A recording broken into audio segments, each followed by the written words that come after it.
Do we need a narrative theory? Well, I mean, you certainly think so because you're on the internet searching how to write a story or learning about what makes a good story or whatever it is. You're watching a video, you're typing it in Google. So you seem to think that we need a narrative theory. Why the hell would anyone make any videos about better ways to make a story if there wasn't some sort of theory behind it, like some sort of way of thinking?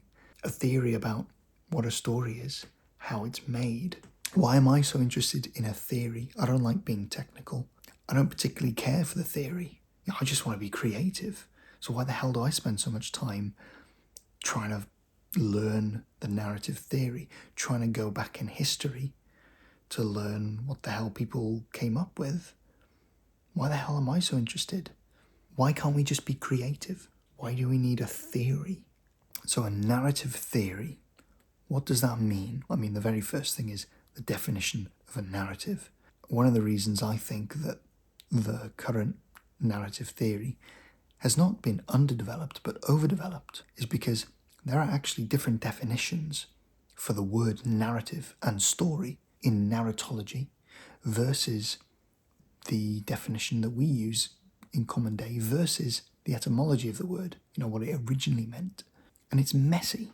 So to have a clear narrative theory, first of all, means to know what a story is and to be able to define one. And I know it seems like it would be an easy thing to do, to be able to define what a story is, but you can actually kind of pick it apart.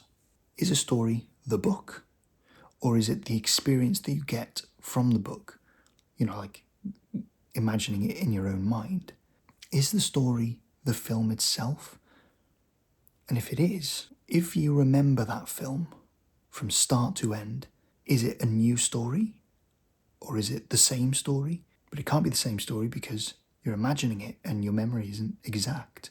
So it has to be a different story. Or is it just a memory? Is a dream a story? Some people might say yes, all right, but then what if you don't remember it? Was it a story, but that you just forgot about it? Or do you have to remember it for it to be a story? If you remember only a part of it, is that the whole story, the bit that you remember?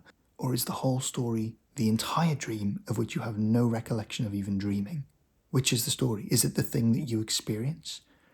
Or is it the thing that was, even if you don't remember it? Once you've got down the definition of what a story actually is, because that's what you're trying to make, then the next thing is understanding what stories do, how they influence people. But the ultimate question is, how can you use that understanding of what a story is to create stories? And there are different ways of creating stories. And some of the ways of creating stories we don't really care about. You can create a story using AI. It's not very good, but still a story. You can create a story by following a recipe. That's what all these story structures are. Write a story based on this structure. Put this scene there, introduce the character here, have the final conflict there. And it's like, sometimes I don't really want to do it that way.